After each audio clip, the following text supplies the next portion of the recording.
I'm Doris. My student number is S04411031. I'm the freshman of the NCUE. The title of the video is Christine Song King, the enchanting music of sign language. Interpreter, piano. P is my favorite musical symbol. It means to play softly.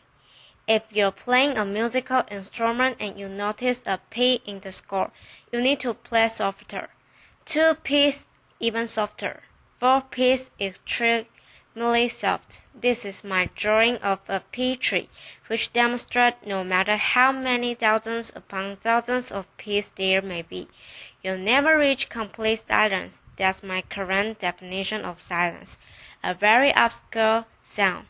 I'd like to share a little bit about the history of American Sign Language, ASL, plus a bit of my own background.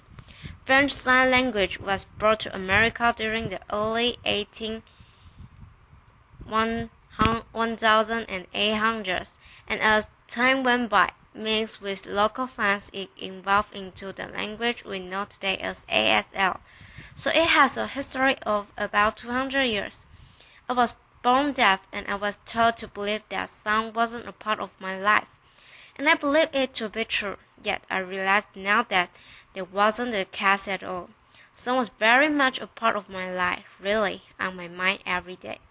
As a deaf person living in a world of sound, it's as if I was living in a foreign country, blindly following its rules, customs, behaviors, and norms without ever questioning them. So how is that I understand sound? Well, I watch how people behave and respond to sound. You people are like my loudspeakers and amplify sound. I learn and mirror that behavior. At the same time, I've done that I create sound, and I've seen how people respond to me. Thus, I've done, for example, don't slam the door. Don't make too much noise when you're eating from the potato chip bag. Don't bump, and when you're eating, make sure you don't scrape your utensils on the plate. All of these things I term sound etiquette. Maybe I think about sound etiquette more than the average hearing person does. I'm hyper vigilant around sound, and I'm always waiting in eager nervous anticipation around sound about what's to come next. Hence this drawing, TBD to be decided, TBC to be continued, TBA to be announced. And you notice the step, there are no notes contained in the lines. That's because the lines already contain sound through the subtle smudges and smears. In deaf cultures, movement is equivalent to sound. This is a sign for step in ASL. A typical step contains 5 lines. Yet for me, signing it with my thumb sticking out like that doesn't feel natural. That's what you'll notice in my drawings.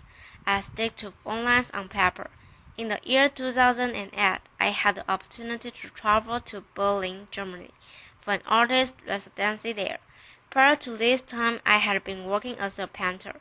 During this summer, I visited different museums and gallery spaces, and as I went from one place to the next, I noticed there was no visual art there. At that time, sound was trending, and this struck me. There was no visual art, everything was auditory. Now sound has come into my art territory.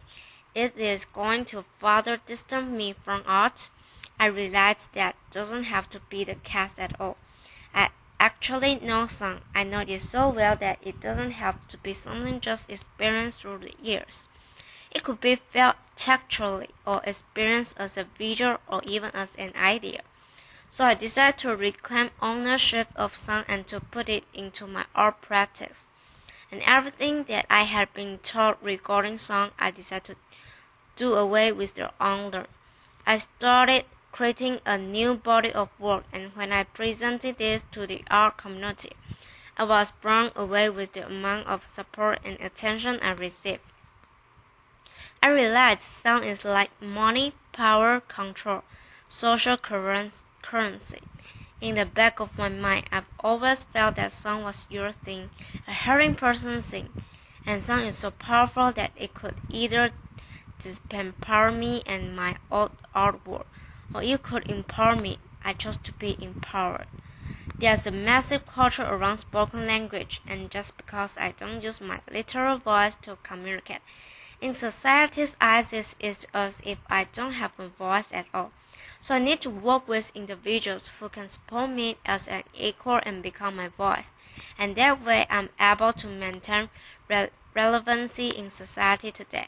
So at school, at work, and institutions, I work with many different ASL interpreters, and their voice becomes my voice and identity.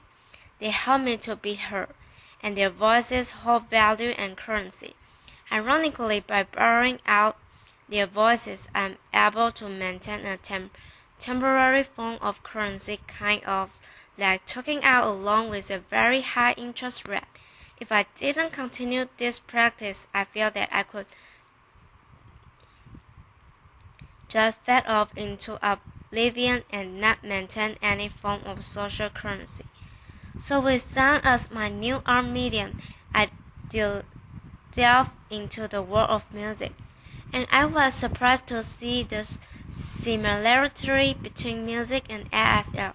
For example, a musical note cannot be fully captured and expressed on paper, and the same holds true for concepts in ASL. They are both highly spatial and highly inflected, meaning that subtle changes can affect the entire meaning of both signs and sounds. I'd like to share with you a piano metaphor to have you have a better understanding of how ASL works. So envisions a piano. ASL is broken down into many different grammatical parameters. If you assign a different parameter to each finger as you play the piano, such as facial expression, body movement, speed, hand shape, and so on as you play the piano. English is a linear language as if one key is being pressed at a time. However, ASL is more like a chord. All 10 fingers need to come down simultaneously to express a clear concept or idea in ASL. If just one of those keys were to change the chord, it would create a completely different meaning. The same applies to music in regards to pitch, tone, and volume. In ASL, by playing around with these different grammatical parameters, you can express different ideas. For example, take the sign to look at. That is the sign to look at. I'm looking at you, staring at you. Oh, busted.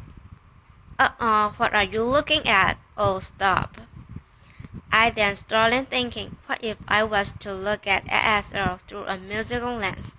If I was to create a sign and repeat it over and over, it could become like a piece of visual music. For example, this is the sign for day. As the sun rises and sets, this is all day. If I was to repeat it and slow it down, visually it took like a piece of music.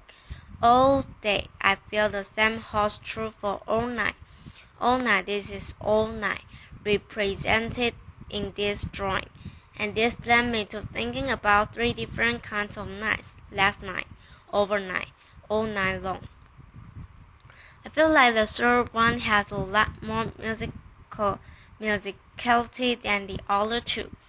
This represents how time is expressed in ASL and how the distance from your body can express the changes in time. For example, one edge is one hand, two edge is two hands. Present tense happens closest and in front of the body. Future is in front of the body and the past is to your back.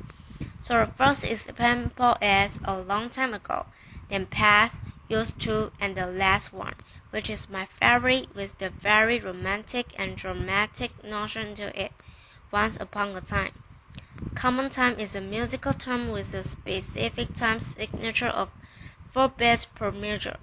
Yet when I see the word common time, what automatically comes to mind for me is at the same time. So notice our edge, right hand, LH. Left hand, we have the step across the head and the chest. Head RH flash curl. Common time, chest LH flash curl. I'm not going to demonstrate a hand shape called the flash curl. Can you please follow along with me? Everybody hands up. Now we're going to do it in both the hand and the chest. Kind of like common time or at the same time, yes. Got it, that means to fall in love in international.